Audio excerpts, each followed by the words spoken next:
కానీ ఒక జీవో రూపకంగా ఏమొచ్చిందంటే ఎవరైతే 317 బాధితులలో స్పౌస్ కేసెస్ ఉంటే కాలిక చర్చను నిన్న ప్రవేశపెట్టారు. దానికి గాను ఈ చర్చ లీడర్ ఆఫ్ ద అపోజిషన్ మన్సూరాచారి గారు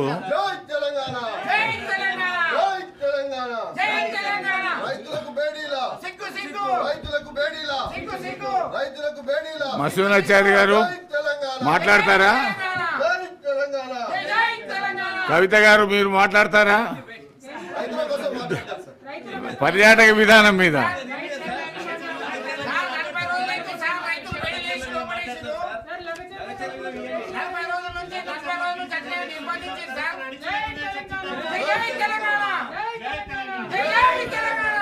నిన్న నీకు గొంతు ఎక్కువది కానీ జర తక్కువ చేయి, నా చెవులు పోతాయి. ఒక విషయం వినండి అయ్యా, నేను చెప్పేది వినండి.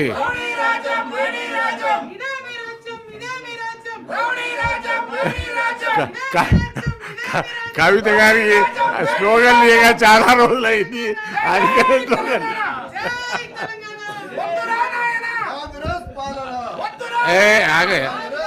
Play cards not allowed in the house. Play cards is not allowed in the house. విన్నారా? దయచేసి మీరు ప్లే కార్డు పక్క పెట్టండి.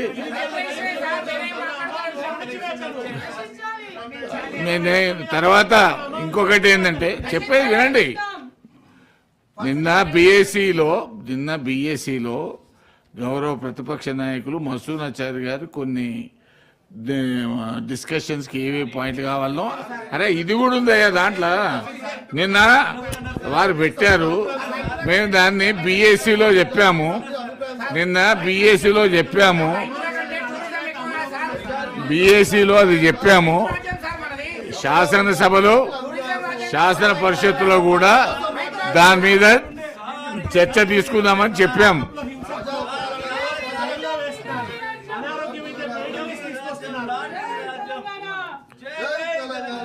ఈ సబ్జెక్ట్ను దీంట్లో షార్ట్ డిస్కషన్ తీసుకుందాము, డేట్ ఫైనల్ చేద్దాం. నిన్న బిఎస్సిలో నిర్ణయం అయ్యింది.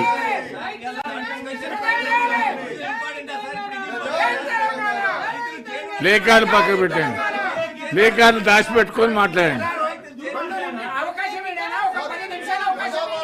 కాదు, నీ స్లోగన్ నీకనే ప్లే కార్డు తీసేయండి. ప్లే కార్డు వద్దు, ప్లే కార్డు తీసేసి స్లోగన్లు ఇయ్యా బాబు.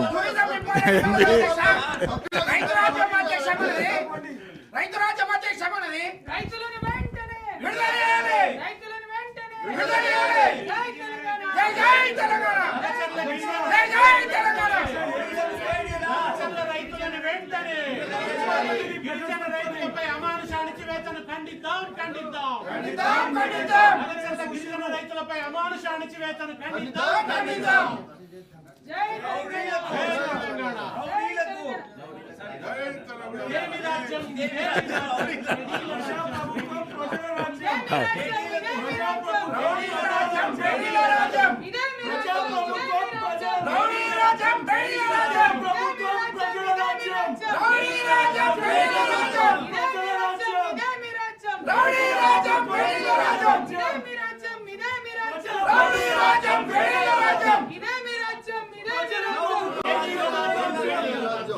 స్లోగన్స్ ఏవి కూడా రికార్డులో పోకూడదు.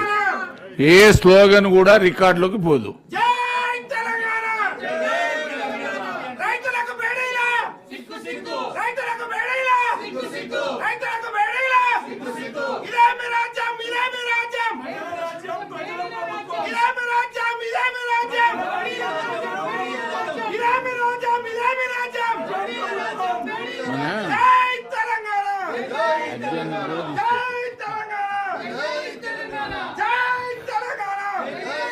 Mallsoonachaari garu is not interested to speak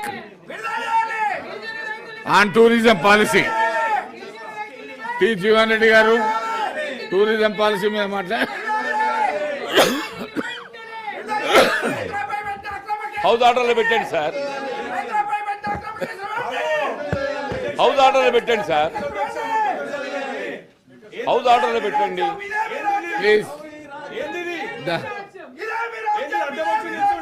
మీ సీట్లలో కూర్చోండి.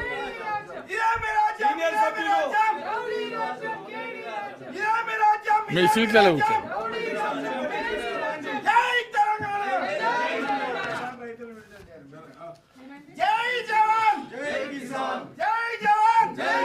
భానుప్రసాద్ గారు మీరు మాట్లాడతారా? ఒకసారి ఆనరబుల్ డిప్యూటీ సీఎం గారు మాట్లాడుతున్నారు. ప్లీజ్, డిప్యూటీ సీఎం గారు మాట్లాడుతున్నారు. అరే అది దేని చెప్పేది వినండి అయ్యా. సార్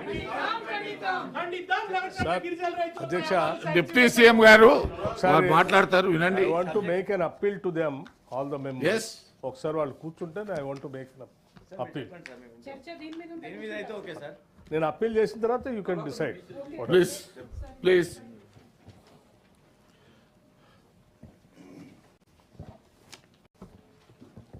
అధ్యక్ష, ఇది పెద్దల సభ.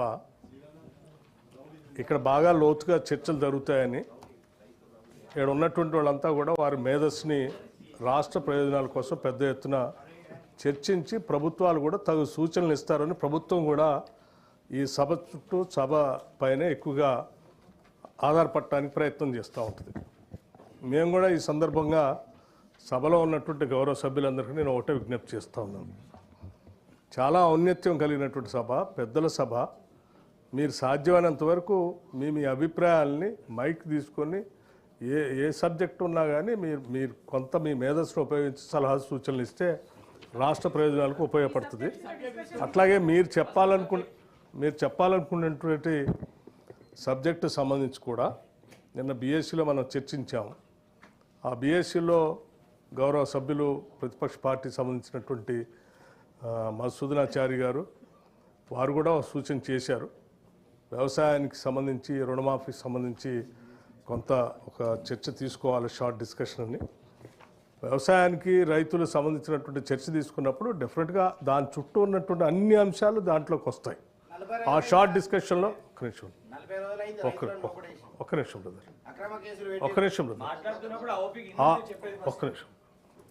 దానికి సంబంధించి అందులో మీరు లోతుగా మీరు చెప్పాలనుకునే అంశాలన్నీ చెప్పొచ్చు. ఇప్పుడు మీరు లేవనెత్తిన అంశం కూడా దాంట్లో చర్చించవచ్చు. డెఫినెట్గా ప్రభుత్వం నుంచి మీరు సమాధానం రాబట్టుకోవటం కోసం ప్రయత్నం చేయొచ్చు. నేను కోరేది ఏంటంటే ఈ సభలో ఉన్నటువంటి సభ్యుల గౌరవం భంగం కలగకుండా, ఈ సభ ఔన్నత్యం తగ్గకుండా మీరందరూ దాంట్లో పాల్గొనవలసిందిగా నేను విజ్ఞప్తి చేస్తూ ఉన్నాను. It is up to you. ఆ తర్వాత మీ విజ్ఞతకి నేను వదిలేస్తాను. నా అప్పీల్ మాత్రం అది. అట్లాగే అధ్యక్ష, మీ ద్వారా ఇంకోటి కూడా విజ్ఞప్తి. ఈవెన్ అసెంబ్లీలో కూడా ఎవరు వెల్లోకి వచ్చి ప్లకార్డ్స్ పట్టుకొని వచ్చి చేయట్లేదు. మరీ ముఖ్యంగా ఇప్పుడు గౌరవ సభ్యులు శ్రీనివాసరెడ్డి గారు అనుకుంటారు, ఆ ప్లకార్డ్ పట్టుకొని ఆ కెమెరా ముందు తీసుకుపోయి దానికి అడ్డంగా ఆడబెట్టి నిలబెట్టడం అనేది అది పూర్తిగా సభా నియమాలకు పూర్తిగా విరుద్ధమైనది. పూర్తిగా సభని కించపరచడం, లేకపోతే సభా నియమాలు అంటే సభ అంటే కూడా ఏమాత్రం గౌరవం లేనటువంటి ఒక విధానం. ఇది సభకి శోభనివ్వదు. అధ్యక్ష, చెప్పండి. ఇటువంటి సరే సభ్యులు కొత్తగా ఉండొచ్చు, మరి తెలిసి ఉండకపోవచ్చు.